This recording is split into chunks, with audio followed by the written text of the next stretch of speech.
Bom, primeiro é um prazer poder estar aqui. Eu não sou exatamente uma especialista em doutrina secreta, mas eu sempre gostei muito da doutrina secreta. Na verdade, eu gosto muito da Blavatsky. E por consequência. E à medida que a gente tem a oportunidade de ir estudando a doutrina secreta, você vai entendendo outras coisas, outros meandros, outras explicações para a expressão dessa obra, do porquê dessa obra, do seu significado, e o que de fato, a que de fato ela vem, né? Então, eu sei que aqui vocês têm um grupo que já faz muitos anos, alguns anos, né, que vem estudando a doutrina secreta. Então eu sei também que aqui tem gente iniciante, nova, que mal tocou ou talvez nem conheça a obra. Então eu vou ficar flutuando um pouco em trazer coisas mais novas, mas eu gostaria também que vocês colaborassem no sentido de estar, de repente, ilustrando algum detalhe que possa melhorar o nosso entendimento acerca do porquê, eu disse ali, né? Porquê e como estudar a doutrina secreta. Tá? Eu acho importante, apesar de eu não ter feito uma meditação propriamente, mas essa tentativa de conectar as mentes, serenar, silenciar um pouco, eu considero extremamente importante para que a gente vibre num tom semelhante e consiga avançar mais do que as meras palavras. De certa forma, eu vou tentar isso, mas na verdade é um trabalho coletivo, é um trabalho de todos nós, né? Então se sintam à vontade para alguns comentários, complementos e tal, mas mesmo assim, senão a gente não vai terminar hoje. Ou seja, a doutrina secreta, para quem não conhece, é uma obra pequena, né? São só 6 volumes, razoavelmente grandes, de letrinha bem pequena, então tem bastante coisa. Agora, eu não vou abordar a doutrina secreta como um todo, mas como eu coloquei aí, por que e como estudar a doutrina secreta, a partir da própria orientação que a Blavatsky dá. Eu sei também que essa proposta, essa orientação, vários de vocês já conhecem, mas eu comentava antes de sair de casa com a Erenice e com o Luiz Paulino, que hoje, enquanto eu reestudava o material, porque sempre antes de vir a gente toca de novo no material, né, para estar conectado, eu disse para eles, eu estou entusiasmada, porque cada vez que você lê, você sente, você entende mais algumas coisas, e eu espero conseguir tocá-los dessa forma, mas isso é muito particular, muito individual. Então, essa proposta dessa temática não é a primeira vez que eu apresento, e quando eu pela primeira vez apresentei essa temática, foi porque eu coordenava um grupo de estudo de doutrina secreta na ST em Brasília, e eu achei necessário a gente entender melhor a própria proposta que a própria tradutora, né, a Blavatsky, apresenta, para que a gente entenda que doutrina secreta não é uma obra para pegar, abrir a primeira página e sair lendo de cabo a rabo. Dificilmente ela vai funcionar desse jeito. Se vocês já puderam ter a oportunidade de conhecer outras obras dela, na Chave para a Teosofia, por exemplo, ela é mais sistemática. Ela pega um tema e fala do tema, ela pega outro tema e fala do tema. Voz do Silêncio não é uma obra dela, novamente é uma obra traduzida, ela apenas nos disponibiliza, ela é a editora da obra. Mas Isis Sem Véu também ela faz esse exercício tipo doutrina secreta, em que ela fala de um assunto, de repente ela está falando de outro, aí ela volta para cá e aí ela vai para outro lado. Isso tanto pode ser por talvez uma incapacidade dela de ser uma boa escritora, o que pode acontecer, eu não acho que eu a desmereça dizendo isso, eu acho que ela me desculpe, né? É verdade. Digamos assim que ela não é das pessoas mais didáticas em apresentar as suas temáticas, mas também pode ter um motivo derivado da própria temática a qual ela se dedica, porque esse tipo de temática que a doutrina secreta vai abordar, que é a Gupta Vidya, que é o ocultismo, que é o ensinamento reservado, que é a sabedoria arcana, aquilo que sustenta toda a tradição, é uma temática que merece uma não merece uma abordagem romântica, não merece uma abordagem tradicional, né? Mas ela deve exigir um nível de atenção das mentes que talvez por ela fazer esse tipo de exercício de saltitar de um tema ao outro, isso pode não ser por acaso, né? Em todo caso, não acho confortável a leitura no sentido de quem está habituado a leituras, né? Então, é uma proposta de investigação da filosofia esotérica como um exercício de Jnana Yoga. Blavatsky diz isso, que estudar a doutrina secreta é investigar a filosofia esotérica não simplesmente para conhecer conteúdos, mas para fazer um exercício de Jnana Yoga. E isso me chamou muita atenção, então eu quis trabalhar com essa ideia. Bom, eu não pensei, mas isso vai acontecer aos poucos aqui no meio, eu não pensei em contar a história da Blavatsky, né? Ela nasce em 1831, morre em 1891, ela nasce na Rússia, vive a sua vida viajando por muitos lugares, exatamente, vive a sua vida viajando por muitos lugares e aprende com muitas escolas, sociedades e com muitos instrutores, e ela tem uma vida inteira dedicada à filosofia esotérica, ao ocultismo, à disseminação dessas verdades que formam, segundo ela, a base de todas as verdadeiras filosofias e tradições de verdade, né? Tem uma coisa nisso que me agrada muito pensar, e que eu repito com frequência, que é assim, se a humanidade é uma só, eu creio que a sabedoria que a sustenta também é uma só. Não faz nenhum sentido a gente pensar que a verdadeira filosofia do Oriente e a verdadeira filosofia do Ocidente, tá bom que elas não usem as mesmas palavras, mas que elas tenham explicações diversas, porque nós somos uma única humanidade. Lembra que eu falei no sábado? Foi sábado? Foi domingo, sábado, domingo, né? O Anthropos, a humanidade, somos um só. Então, talvez hajam formas diferentes de apresentar essa expressão da sabedoria, esse como e o que está nas bases. Mas essa sabedoria, ela tem que ser uma só, né? Isso para mim faz sentido, isso tem lógica. Então, ela conta em vários dos seus escritos essas suas experiências, as vivências, os contatos com Mahatmas. O que significa Mahatma? Porque eu também não sei com quem eu estou conversando aqui. Dentro de várias escolas e dentro de várias filosofias e religiões, a gente tem o conceito, para mim óbvio, de que nem todos nós estamos no mesmo nível de avanço espiritual, no mesmo nível de amadurecimento espiritual. Então, assim como na escola, né, no colégio, a gente tem níveis, também na humanidade, de acordo com as vivências e o amadurecimento das experiências espirituais ou o despertar dessa chama daquilo que de fato somos, quanto maior esse despertar, mais avançado estaria esse sujeito. Essas Mahatmas significa grande alma, essas grandes almas seriam aqueles que, por N motivos, avançaram no caminho mais rapidamente, se prepararam mais, e eles têm por compromisso, porque até mesmo não andariam o caminho, contribuir para favorecer, facilitar o caminho dos demais, né? E por isso eles estão sempre aqui no mundo, por isso eles não tiram férias, né? Não tem um devacã para onde eles vão descansar, tirar umas férias, não, eles bate e volta.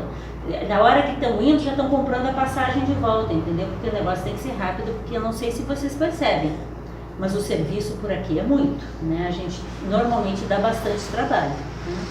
Então, conta-se, e eu acredito, porque eu venho tendo a oportunidade de estudar bastante da vida dela, e eu não sou uma pessoa facilmente convencível, né? Eu não aceito, eu não sou um crente, né? Eu realmente vou atrás, eu duvido antes de aceitar as coisas. Ela realmente traz toda uma experiência e um conteúdo e uma história que é coerente. Então, assim, essa convivência dela com esses grandes seres, com os Mahatmas, embasa muito da vida dela, do ensinamento dela e daquilo que ela produziu. Então, ela é a grande fundadora da Sociedade Teosófica, mas ela também é utilizada em muitos outros grupos, como na Nova Acrópole, né, como muitos outros grupos, até porque no final do século XIX, quando ela vive, ela é uma das grandes responsáveis, se não a principal responsável, por trazer muito da filosofia esotérica oriental para o Ocidente. E o Ocidente é muito mais dinâmico em espalhar essas informações do que o Oriente o era. Então essa troca, que hoje é fácil, porque hoje em dia o mundo é globalizado, né? Naquela época não era assim tão simples. Nós tínhamos os orientalistas no final do século XIX, na verdade ao longo do século XIX. Mas em geral os orientalistas são acadêmicos, não muito preocupados com a questão do desenvolvimento da sabedoria, da vivência, desse conhecimento e sabedoria como transformador para o despertar da alma. E ela traz esses ensinamentos com esse objetivo. Então, acho que esse é um dos primeiros pontos que a gente vai ter que ressaltar. A doutrina secreta, como eu a entendo, ela não foi escrita para servir de base para um bando de eruditos ficar falando sobre a doutrina secreta. Gosta de que a gente conheça tudo isso, conheça a cosmogênese, a antropogênese, os símbolos e todas não dá para dizer, mas essa miríades de manifestações da sabedoria como meios de a gente compreender como essa sabedoria pode se expressar em diferentes momentos, em diferentes ambientes, no sentido de despertar em nós, e por isso tanto do simbolismo, despertar em nós essa mesma condição, essa tal condição que os Mahatmas alcançaram. Em algum grau, também vamos entender que os verdadeiros grandes sábios, primeiro eles não dizem assim, eu sou, tá? Não. Cuidado quando alguém na internet está vendendo, né? Eu sou um Mahatma, se você quiser me manda um e-mail, eu te dou a minha conta e a gente ajusta como é que eu posso te passar os ensinamentos, tá?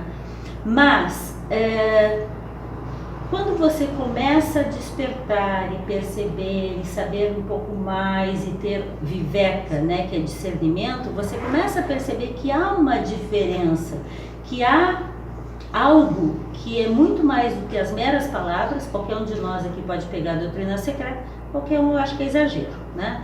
Mas assim, pode pegar a doutrina secreta, ler algumas páginas, decorar e vir apresentar feito um papagaio. Isso não necessariamente é transformador e dificilmente vai ser transformador para quem ouve.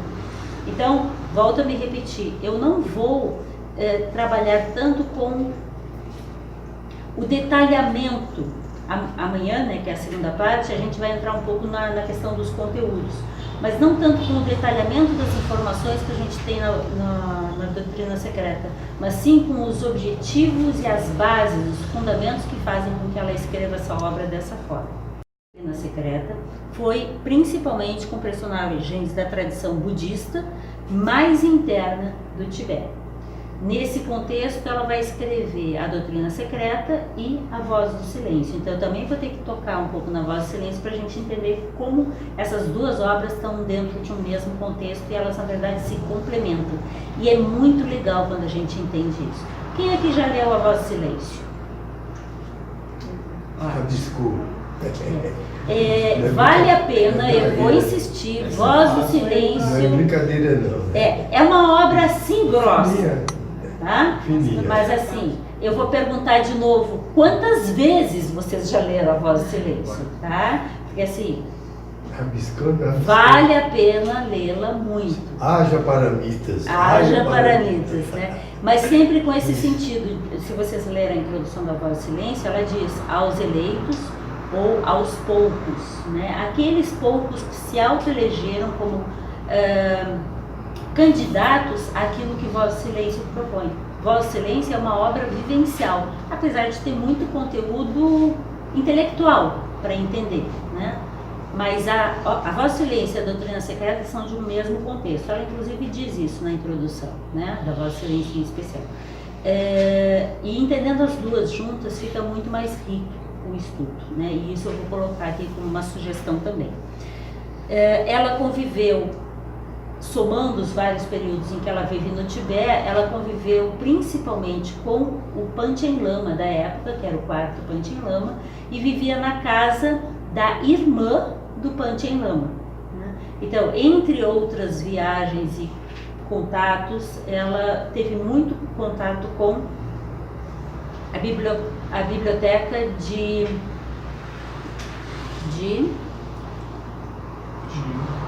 Shigatse. A biblioteca de Shigatse, né? Que é aonde o Panchen Lama guardava seus materiais, né? E hoje não se tem muita certeza o quanto isso está preservado e aonde, né? Mas em geral eles têm muitos cuidados na tentativa de preservação desse material mais reservado, né? E parece-me, como eu coloco aí, ela pensava que não deveria guardar egoisticamente todo esse contato, esse ensinamento, isso que ela recebeu, apenas para si, né? Mas disponibilizar tais ensinamentos a outros, aos verdadeiros interessados, naquele mesmo sentido que eu falava no fim de semana, né? Não jogar pérolas aos porcos, mas ver quem está preparado para poder receber tal ensinamento. Doutrina Secreta, como A Voz do Silêncio e outras obras, elas têm níveis de entendimento. E a cada vez que a gente reolha esse material, você reentende mais algumas coisas, você abre outras portas para esse entendimento. Em relação a esses temas, ela poderia receber orientações, mas o karma de disponibilizar esse material, escrever, apresentar ao mundo, é de quem o faz.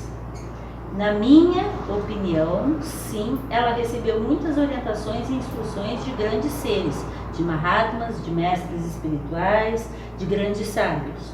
Mas quem escreveu foi ela. Ah, mas ela lia numa caixa. Ok, mas era ela que lia na caixa. Ah, mas eles davam uma corrigida. Igual o nosso professor também corrige os nossos materiais quando a gente está escrevendo, fazendo uma tese, uma redação, qualquer coisa. Mas o karma da escrita e da apresentação é dela, né? E ela assumiu isso. Inclusive, eles perguntam, né, se ela toparia dar continuidade no trabalho, escrever essa grande obra, né, que é quando ela já está nos últimos anos dela, ela já estava muito doente, ela tinha insuficiência renal bastante avançada, né? E aí tinha muitas dores, isso é relatado, e ela poderia escolher ir embora, porque ela já estava cansada, né? Ou escrever a doutrina secreta e terminar esse serviço. Ela opta por fazer isso. Então, assim, a gente agradece, eu pelo menos agradeço.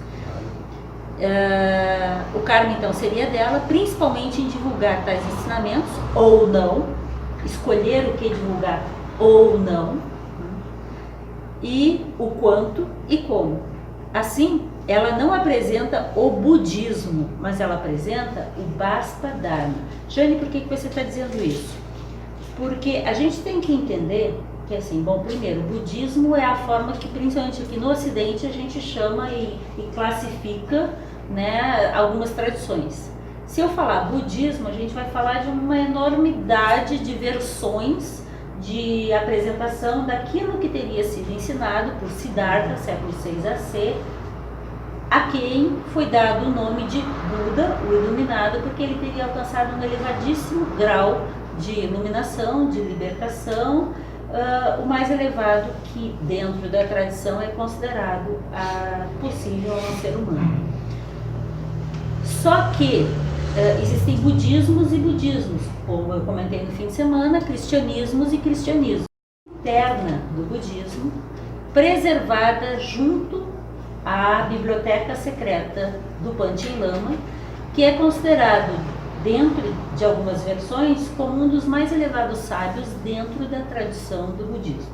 No caso, era no Tibete. E por que no Tibete? Porque apesar do budismo ter começado na Índia, e ter escolas budistas na Índia desde que ele iniciou até hoje, no Tibete ele conseguiu se preservar melhor, ele conseguiu se manter melhor, e lá eles encontraram melhores recursos e meios de tentar manter a tradição mais reservada. Uma pergunta que não quer calar e que apareceria automaticamente. Jane, não é egoísta ficar escondendo os ensinamentos mais secretos, não, é forma de preservação. O exemplo típico que eu costumo usar, a gente poderia divulgar para todos como se monta e se faz uma bomba atômica, mas é melhor que isso não seja feito, porque deve haver todo um preparo para você ter acesso a certos ensinamentos e certas coisas. Então, principalmente, eu acho que isso é muito mais sério, quando se fala de vida interna, de vida espiritual, de ascensão, de progresso na senda, nós estamos falando de uma coisa que é muito séria. Então, é necessário estar preparado para mexer com essas coisas, porque tem gente que toma isso com uma certa liberdade, ou tem gente que se acha que já está pronto, que é, não, tudo bem, afinal de contas, eu já fiz isso, já estudei isso. Eu me lembro de um amigo que dizia que meditava 3 vezes por dia, que era não sei quantos anos fazia isso, que era vegetariano há não sei quanto tempo, que ele lia todos os dias. E daí, talvez faltasse o mais essencial, que também não adianta ter só essa vontade interna, essa ânsia, essa intensidade de busca, e não está preparando, não está fazendo o caminho necessário para que essa busca possa ser colocada de fato a caminhar. E aí eu vou citar outra obra que ela publica, que é o Ocultismo Prático, em que ela dá dicas muito claras e muito práticas sobre o que é necessário para a gente estar preparado para poder adentrar essa vida, né? Porque é necessário. E no Fundamentos da Filosofia Esotérica, que é o livrinho de base, né, que a gente vai usar para olhar sobre como estudar a doutrina secreta, ela diz isso, pode pirar se você colocar mais energia do que aquilo que você está pronto. Pega um aparelho 110 e liga na tomada de 220, o que faz? Queima, mesmo que você esteja com vontade que ele funcione mais forte, ele não vai funcionar mais forte, ele vai queimar. Tá? Então a gente tem que estar preparado para isso. Então, Blavatsky conhecia muitas ordens secretas e muitas tradições. Ela, naquela época, era uma mulher, né, final do século XIX, não, meio do século XIX, né, porque ela começa muito cedo essas viagens dela. Não tinha avião, né, mal e mal tinha trem e navio a vapor, né, então o negócio assim não é tão simples. Hoje a gente avisa, eu vou ali, né, pega o avião, vai, pega um jet lag, o negócio fica meio zonzo assim, mas você vai. Naquela época não era tão simples. Não tinha posto de piranga no meio do caminho. Não tinha posto de piranga no meio do caminho, né? Nem tinha WhatsApp para avisar a família onde é que tu estava e como é que tu estava. Que hora eu chego, né? Exatamente. Então a gente, eu acho louvável como é o esforço que essas pessoas no passado fizeram para que a gente hoje pudesse estar tão confortavelmente entrando em contato com esse material, né? Ela diz que é a verdadeira filosofia esotérica que embasa todo esse seu trabalho. E essa é a base da senda. Então eu vejo muita gente dizendo que tem interesse pelo caminho espiritual, que gostaria de entender, né, andar e entrar na senda e tudo mais, mas não quer junto pagar o esforço necessário para que isso seja feito. Então ela diz que é necessário você ter uma boa base. E tem gente que diz assim, muito obrigada. Tem gente que diz, estudar a doutrina secreta é coisa de intelecto. Não é só coisa de intelecto. Mas sem um bom intelecto bem preparado, você não anda na senda. Não é à toa que ela conhecia tantos conteúdos. Não é à toa que os grandes mestres sabem responder acerca de tantos conteúdos. Porque conteúdos também são necessários. Só que conteúdos não é para apegar e ficar com eles e agora eu sei. No momento que você diz agora eu sei, você está morto, morreu. Porque a gente está sempre em processo, dando passos cada vez mais à frente. Então assim, é necessário conhecer essas bases, mas a gente tem que conhecê-las dentro do contexto que elas serão utilizadas e sempre ter discernimento. Suas principais fontes foram esse material que ela entrou em contato em diferentes culturas, em diferentes locais, em diferentes escolas, e grandes seres vinculados a essas tradições. Então ela teve no Egito, ela teve em vários locais na Europa, ela teve na América também. Então ela teve contato com tradições diferentes, as quais, seja porque karmicamente ela era levada a esses espaços, seja porque a ela era indicado que ela deveria ir ou não para determinados locais. As coisas caíam muitas vezes na frente dela, né? Uma forma de dizer assim, você encontra às vezes as coisas por questões que você preparou anteriormente e ela ia atrás, ela corria atrás, né? Então ela traz Isis Sem Véu, A Doutrina Secreta, A Voz do Silêncio, O Ocultismo Prático, e eu quero dar destaque em especial a essas 4 obras, só que ela escreve muito mais coisas do que isso. Então eu trouxe algumas capas de alguns dos livros que a gente tem em português. Existem em português, não só em português, né? Existem outras obras fora essas, mas assim, eu acho que basicamente o que a gente tem são essas, né? Quase tudo é publicado pela Pensamento. A editora Teosófica vem publicando mais materiais. E vocês vejam que, por exemplo, Fundamentos da Filosofia Esotérica, que é a obra base que vai discutir a orientação, que eu vou falar agora, ela vai aparecer daqui a pouquinho, não está aqui, mas por quê? Porque, na verdade, é a edição de alguns pedaços de algumas obras dela. Então, organizadas por uma outra pessoa, que não ela. Então, eu só botei as obras que são dela, menos A Voz do Silêncio, que também não é dela, né? A Voz do Silêncio é ela que edita, ela que disponibiliza, mas é uma obra muito anterior. Então, tem Isis Sem Véu, que é a primeira grande obra que ela expressa, né? Ou pelas... como é que chama? Se eu não botar o óculos, eu não enxergo. O País das Montanhas. O País das Montanhas Azuis. É uma espécie de diário, né, de viagem. Origens do ritual na igreja e na maçonaria, que é outro texto bem interessante. Nessas 3 obras em preto aqui da editora Emos, eles publicaram vários textos dela. E tem alguns textos muito interessantes. Aí tem o Ocultismo Prático, novamente, tem aquele que eu comentei, que é sobre a tradição dos evangelhos, para entender melhor a tradição dos evangelhos, e outros materiais. Tem A Voz do Silêncio, tem A Doutrina Secreta, que em português são 6 volumes, no original são apenas 2 volumes, uma cara parecida com aquele branco que está lá, tá? E são 2 volumes que são compostos pelos 4 primeiros volumes da Doutrina Secreta. Isso vai ser importante da gente entender. O volume 1 e 2 são o volume 1 da edição original em inglês. O volume 3 e 4 são o volume 2 da edição original em inglês.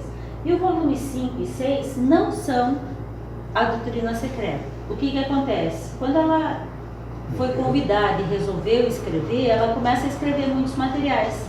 Esses materiais ela descarta depois e resolve tomar o caminho do Vaspa Dharma, que é as instâncias de Dzian, a partir da qual ela produz os 4 volumes.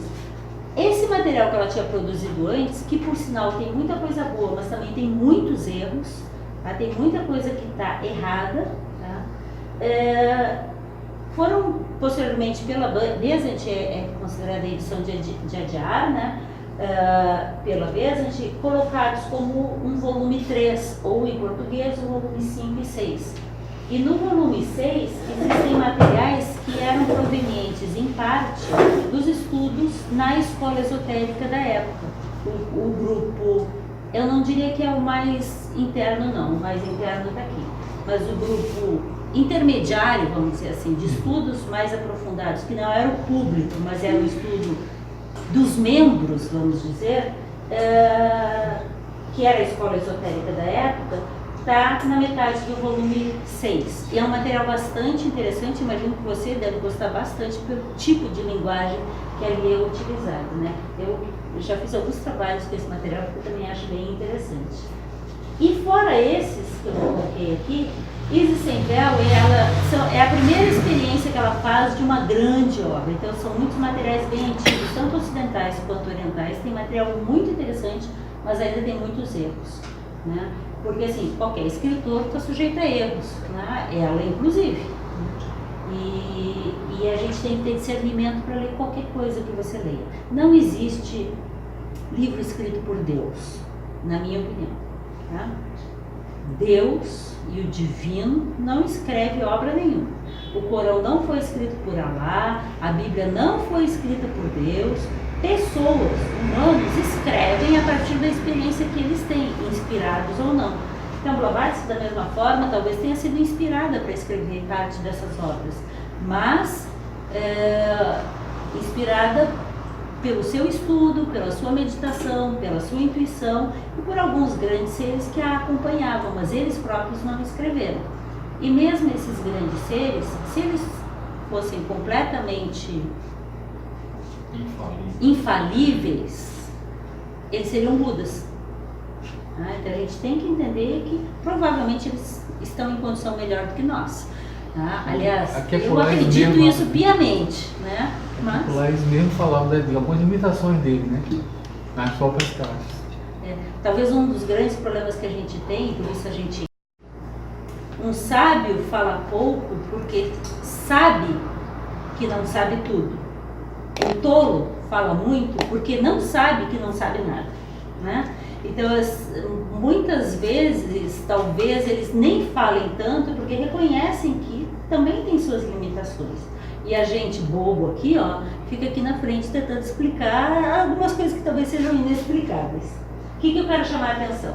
Existe essa Transactions of the Blavatsky Lodge, que são materiais provenientes, aí sim, do grupo mais interno do Blavatsky, com as discussões que eles faziam, e os estudos deles eram em cima principalmente da doutrina secreta, e a Voz do Silêncio foi escrita para esse grupo.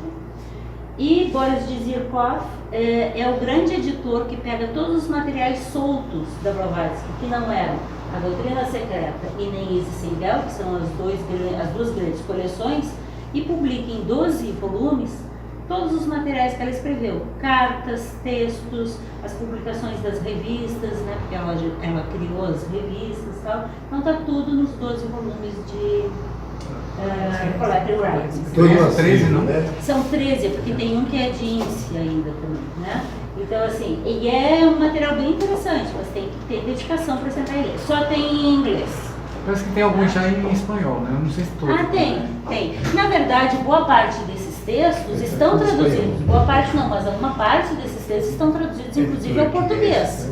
Entendeu? Existem algumas pessoas interessadas que têm traduzido alguns materiais. E alguns desses são, por exemplo, o Ocultismo Prático, o Origens do Ritual na Igreja da Maçonaria está ali, e tem outros materiais que estão em português, mas que também estão lá em inglês como textos originais dela. Desculpa, Luiz. Não, o Transition está para sair pela editora Teosófica. Transactions of the Blavatsky Lodge. Vamos saber.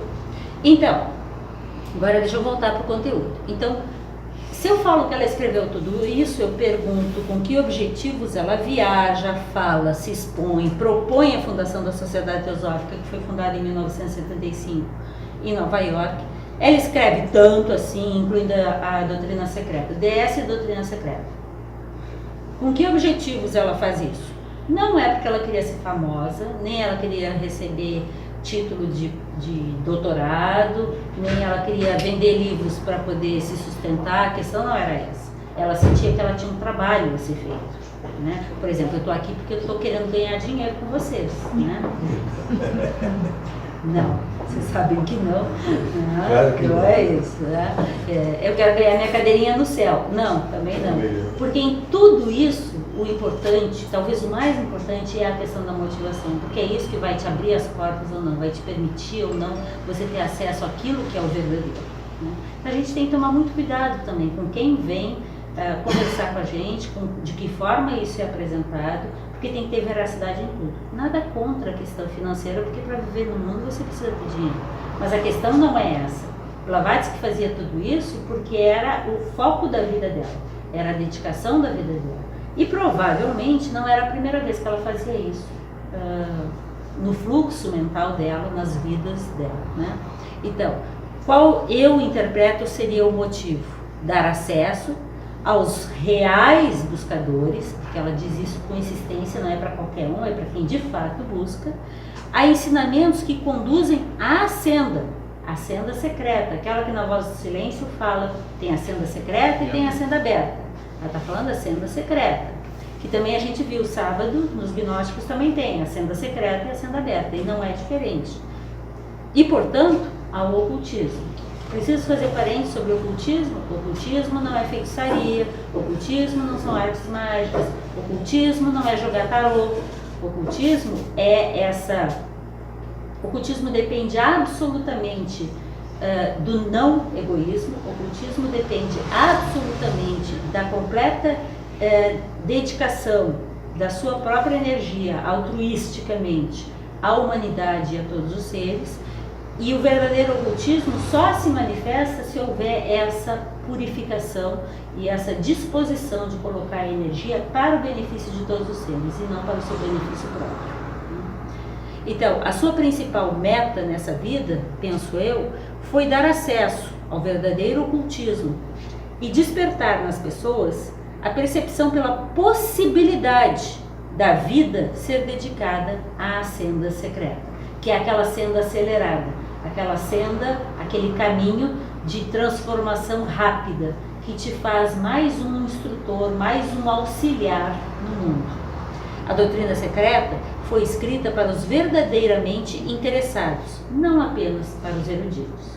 Mas é verdade que a gente vê que tem o seu valor, talvez, né? Muita gente discursando sobre a doutrina secreta, até porque é uma obra intelectualmente muito exigente, né? E pesada para ser estudada, mas não é por isso que ela colocou isso tudo ali. É porque tem muita gente que acha que assim, para percorrer a senda e alcançar iniciações e se tornar um mestre de sabedoria, o importante é o coração, é a dedicação, isso é o mínimo. Você tem que saber todo o resto. Eu creio que se um mestre viesse aqui atender a um pedido de algum de nós, ele te perguntaria, você já leu tudo que tem por aí? Porque a gente sempre acha que vai chegar um mestre, a gente vai encher ele de perguntas e ele vai responder pra gente. Te vira! Te vira! Nós temos que fazer o trabalho. O trabalho não é deles, eles já fizeram o deles. Claro que, acredito, o mestre nos auxiliaria, mas ele não vai fazer o trabalho pela gente. A gente tem que fazer o trabalho e talvez checar com ele se a gente está no caminho adequado. Então, o seu objetivo de Blavatsky é divulgar e apresentar a Gupta Vidya. Vidya é o oposto de avidya. Vidya é a verdadeira gnose. Avidya não é por acaso que é chamado de ignorância. I é negação. Gno é de gnose, que é o mesmo que jnana, né? Ignorância e adjnana são sinônimos, só que o ignorância é derivada do grego, né? E adjnana é do sânscrito, né? Vem do sânscrito. Então, as duas palavras têm o mesmo sentido, é falta de jnana ou falta de gnose. Avidya é a mesma, é traduzido como ignorância por essa falta dessa percepção direta da realidade, conhecimento daquilo que de fato é, despertar do real, né? Gupta é secreto. A tradução para a palavra ocultismo, a tradução que Blavatsky escolheu de chamar de ocultismo, é uma tentativa de tradução para a palavra Gupta Vidya. Por algum motivo ela escolheu chamar isso de ocultismo, né? Mas por quê? Porque Gupta é secreto, é reservado, é oculto, e Vidya é sabedoria, então sabedoria é secreta, ou filosofia esotérica. Saber divulgar e apresentar a senda, a verdadeira vida, o caminho espiritual, o real ocultismo e aos seus mantenedores, que são os instrutores, os mestres, os mahatmas, os filhos da luz. Mostrar e dar acesso aos que assim o buscarem a um caminho especial de transformação, acelerado, exigente, altruísta e que não é para todos. Não é naturalmente todo mundo vai seguir esse caminho, não. Tem alguns que vão mais devagar e tem outros que querem, de fato, ser auxiliares nesse caminho, vão arregaçar as mangas e vão ter que trabalhar mais pesado, né? Esse caminho é o quê? O caminho do chelado, das iniciações, é o chamado caminho da doutrina do coração. Com esse objetivo, na minha modesta opinião, ela publica a doutrina secreta e outros escritos. Mas estudar a doutrina secreta pode ser bastante árduo. Então ela oferece algumas orientações. E é interessante que é exatamente nesse contexto que vão aparecer essas instruções. O pessoal reclamando que estava difícil, né? E diz para ela, não tem um jeitinho mais fácil, né? Não dá para dar um Ctrl+V, né? Ctrl+C, Ctrl+V, um jeito assim mais, uma síntesezinha. Não, a gente pode ler síntese. Aliás, eu conheço muita gente que quer estudar a doutrina secreta só lendo a síntese. Tem algumas obras em português que são síntese da doutrina secreta. Epa! Síntese por quem? Por exemplo, vocês estão arriscando achar que vão entender a doutrina secreta porque a gente está falando. Mas o que vocês podem é talvez entender um pouco do jeito como eu entendo. Mas o jeito de vocês vai ser o de vocês. Porque ninguém faz o caminho pelos outros, né? E quem sou eu para explicar a doutrina secreta? Eu só estou passando um pouquinho do que eu pude talvez entender, talvez estudar. Então ela vai associar, o livrinho chama Fundamentos da Filosofia Esotérica. O livrinho chama Fundamentos da Filosofia Esotérica porque ela diz que o que ela ensina na doutrina secreta é a filosofia esotérica. E o que seria a filosofia esotérica? Uma tentativa de dizer o que é filosofia esotérica poderia ser um sistema de ideias oculto. Esotérico é interno, secreto, reservado. Interior, secreto. Um conjunto de princípios, leis, ideias, proposições baseadas na tradição, sabedoria, ou na religião, sabedoria, que são as expressões que ela usa, e que fundamentam esses princípios, leis, ideias, proposições, fundamentam as tradições de mistérios de todas as reais tradições filosóficas e ou religiosas e os sistemas de ocultismo verdadeiros. Porque está cheio de coisa por aí se dizendo esotérico, né? Ainda mais aqui no nosso ambiente, na nossa sociedade. Não a sociedade teosófica, estou dizendo a sociedade aberta, né? Você encontra quânticos e esotéricos à disposição. Provavelmente não é nenhuma coisa nem outra, né? Uma confusão. Então ela fala que a filosofia esotérica é Gupta Vidya ou é ciência oculta, são tentativas de tradução para esses termos, né? E a filosofia esotérica ela está presente em obras e ensinamentos de verdadeiros instrutores, né? É nisso que os verdadeiros mestres e instrutores se baseiam para dar os seus ensinamentos. A obra em português está com essa capinha, né? E é baseado nesse livrinho, olha que livrinho grosso, que nós vamos ter 2 dias de encontro aqui. Bater um papo, né? Tá aí. Então, Fundamentos da Filosofia Esotérica é um livro pequeno que foi escrito a partir do pedido que o comandante Robert Bowen teria feito a ela, dizendo não tem um jeitinho mais fácil da gente entender, porque esse negócio de ler e estudar a doutrina secreta está pesado, está difícil. Quer dizer, eu não sei se foi assim, né? Eu não lembro, né? Mas assim, passa um pouco essa sensação. O Robert Bowen era um senhor idoso, né, que foi exatamente conversar com ela, teve a oportunidade de conversar com ela e ele relata esse papo e o que ela orientou, porque ele diz, eu acho que está difícil, e ela diz, você tem razão, então eu vou dar umas dicas de como estudar. E aí ele faz o livrinho, na verdade a publicação do livro é derivado desse capítulo que está no final do livro, que chama Como Estudar a Doutrina Secreta. O último capítulo do livro, A Doutrina Secreta e Seu Estudo.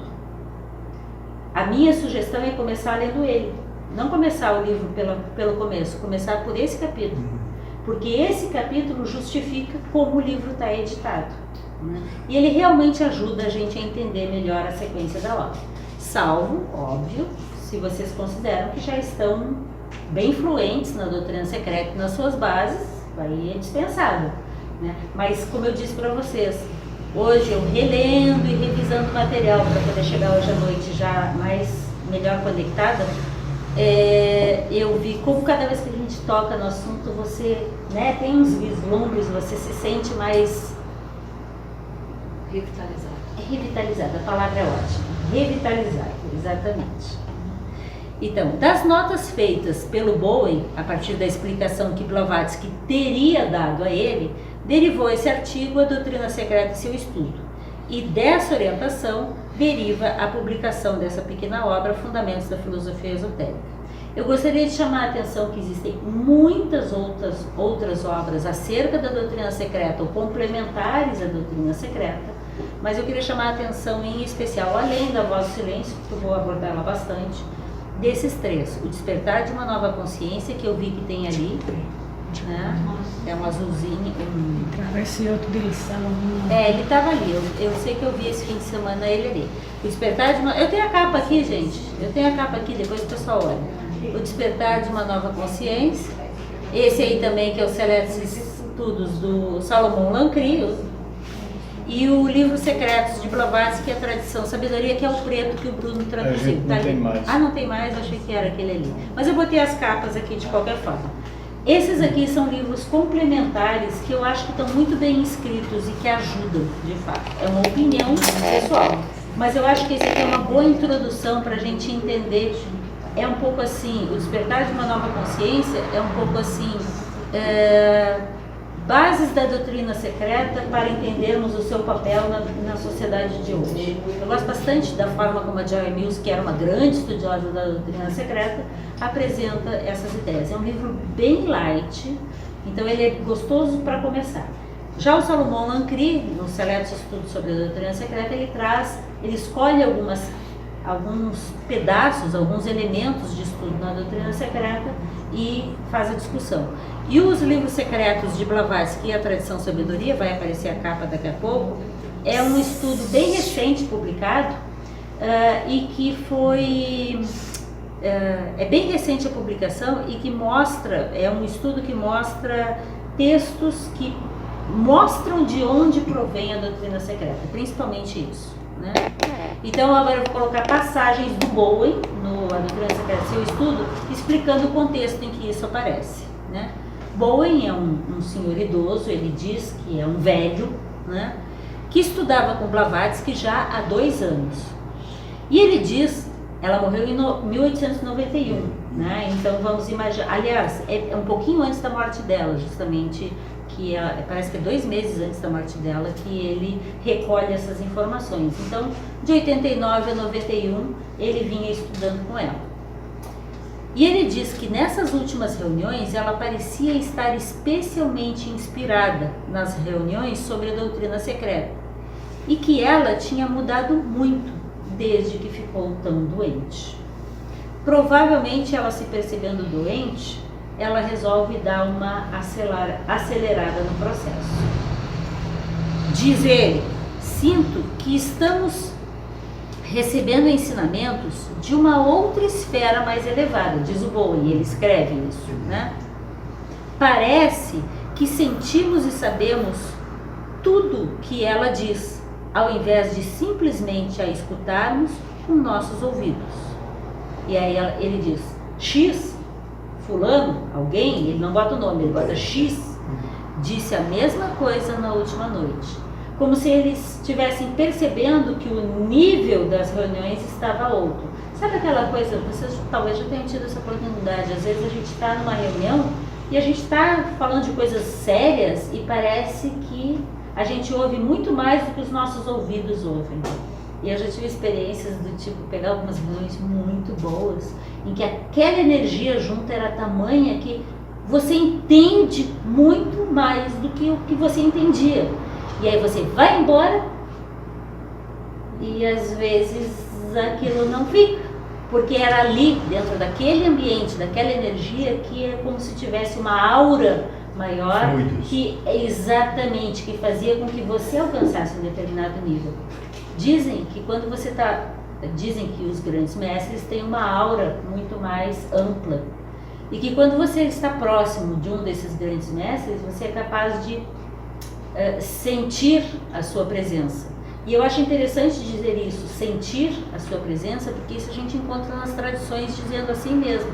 Você sente a presença, muito mais do que você vê a presença ou você está na presença, você sente a presença, né? Então eu imagino que é um pouco disso. E de repente, num bom e dedicado grupo, de fato bem preparado, com um nível de purificação bem alto, com grande grau de altruísmo, sem ninguém atrapalhando ali na reunião, porque às vezes tem gente que está ali só para perturbar, né? Que fica no tititi, que está ali por outros motivos. Quando esse grupo consegue se encontrar, o nível da reunião é outro.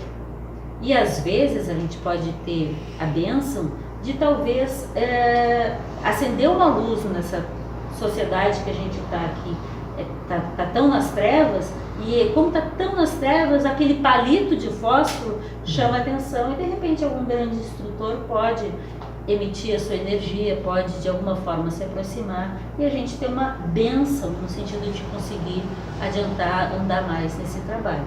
Mas a gente não deve fazer as reuniões por causa disso. Mas isso pode acontecer quando o grau de honestidade, o grau de dedicação, o grau de compromisso, a presença nossa é mais real e o grau de purificação ali, de inegoísmo naquela presença é maior. Então é óbvio que para isso acontecer, na reunião todos têm que estar bem preparados. Quem chega de gandaia, de visita, né, assim, para bater ponto, né? Hoje é terça, né? Hoje é terça. O que eu vou fazer? Vai ter uma reunião lá na loja, eu vou lá. Isso não ajuda para que as coisas de fato funcionem. Agora, quando você encontra com um grupo motivado, todo mundo dedicado, compromissado, envolvido, sem egoísmo, a chance desse tipo de energia acontecer é maior. E eu acho que é disso que o Bowen está falando. Tinha mais energia do que as meras palavras. Não estavam ouvindo só com os ouvidos. Quem tem ouvidos para ouvir que ouça, estava naquele outro nível, né? Outra esfera de vibração, né? E essas notas, diz o Bowen, foram tomadas menos de 3 semanas antes da sua morte. E Bowen refere que ela teria dito poderiam ser úteis 30, 40 anos depois, né? Então, se isso foi em 1890, né, ela morreu em 91, em maio, né? Então, assim, 1891, uns 30, 40 anos depois, né? Alguns anos depois, essa é a ideia. Eu não botei o texto inteiro, fui botando passagens, né? O Bowen diz que ela explica que a doutrina secreta é apenas um fragmento da tradição sabedoria, que o que a humanidade pode receber durante o próximo século é o que ela está tentando colocar nos seus materiais, tanto que assim, quem já viu a Voz do Silêncio, por exemplo, já viu que na Voz do Silêncio isso fica muito claro, que às vezes ela coloca passagens, pontinhos, ela tira pedaços, porque às vezes ali tem informações ou energias ou colocações que a humanidade, segundo a interpretação dela, não está preparada para ouvir. E ela diz o mesmo da doutrina secreta, né? O que a gente estaria preparado para receber no próximo século, que já entenderam, é o século passado. A gente já está atrasado um século, né? Alguns que não vivem no mundo poderão encontrar mais do que o mundo encontra na doutrina secreta, né? Ela não está dizendo aqui dos mortos, ela está falando ao contrário, ela está falando dos vivos, né? Aqueles que não estão tão presos ao mundo podem, na leitura da doutrina secreta, ler mais do que o que está escrito. Quem tem olhos para ver que veja, né? Podem entender além do que está sendo dito, que é um pouco do que o Bowen comentou. Talvez a doutrina secreta inclua mais do que Blavatsky sabia, diz ele, né? E ele diz que ela teria várias vezes insistido sobre isso, que as pessoas, ao lerem a doutrina secreta e outras obras como Luz no Caminho, Voz do Silêncio, essas obras assim mais inspiradas, poderiam encontrar mais do que o que ela própria tivesse escrito. E que ela teria dito: não nos prendamos às suas palavras ou a qualquer autoridade, mas buscar confiar em nossas percepções cada vez mais abrangentes, ou mais profundas, ou mais competentes. Para isso a gente tem que estar preparado e cuidar o grau de purificação, porque achar que está dito uma coisa só porque a gente acha alguma coisa é um dos erros mais comuns que a gente faz. A doutrina secreta não é a verdade, mas se destina a tentar conduzir à verdade. Aceitar interpretações de outros é nos prendermos a ideias fixas, enquanto a verdade não é traduzível em conceitos estanques. Então, essa parte toda que ele vai comentando, ele diz que a Blavatsky faz uma longa dissertação a ele acerca da necessidade de que cada um se esforce por seus próprios meios e que não fique apenas numa discussão intelectual, que isso não seja rígido, mas que isso seja uma coisa intelectual, mas que vem do coração, né? Alguma coisa que sente muito mais do que articula em termos conceituais, porque os conceitos não são suficientes para falar da verdade. Não aceitar interpretações exotéricas fragmentadas. Elas podem ser úteis apenas como indicadores de caminho para os iniciantes, não possuindo nenhum valor a mais. É só isso. As explicações exotéricas fragmentadas são indicadores, não é mais que isso. A gente os utiliza como remos para tentar ir andando, achar os caminhos, mas elas em si não são mais do que isso, são apenas indicadores. Não deve, a doutrina secreta não deve ser lida página atrás de página. É necessário um fundamento, um pano de fundo na mente. Porque se esse fundamento não estiver muito bem estabelecido, você pode ler e decorar tudo que está escrito ali, mas você não vai entender de fato o Bhaspa Dharma, entender de fato a filosofia esotérica, entender de fato a tradição sabedoria, a religião sabedoria que ali está tentando ser dita em palavras. Lembram, os grandes místicos sempre dizem que é impossível colocar em palavras aquilo que é. Me expliquem o Uno. A gente faz esforços, me expliquem Deus. A gente tenta. Agora, se eu não tenho sequer capacidade cognitiva de usar os conceitos, mais difícil ainda eu explicar. Não, eu tenho que só vivenciar. Meu filho, é fácil de se enganar nessa de vivenciar. Mas é claro que você tem que vivenciar, mas vivenciar muito mais profundo do que apenas dizer que você está vivenciando. Tomar cuidado com isso, esse limite é muito sutil da gente se auto-enganar. É necessário um pano de fundo, e vai ser isso que ela vai insistir muito na obra agora.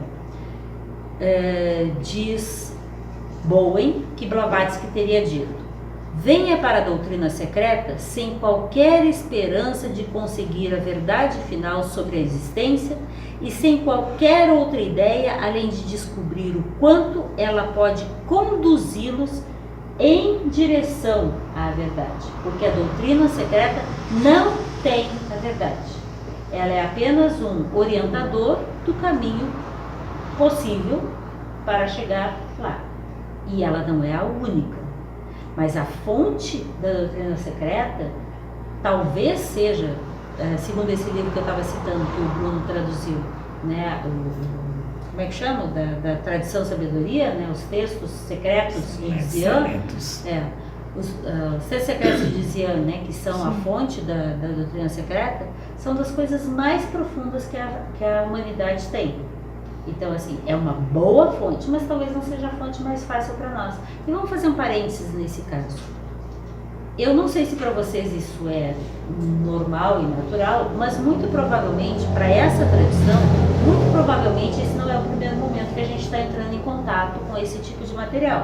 Nós já tivemos outras vivências em séculos passados, talvez entrando em contato com esse tipo de material.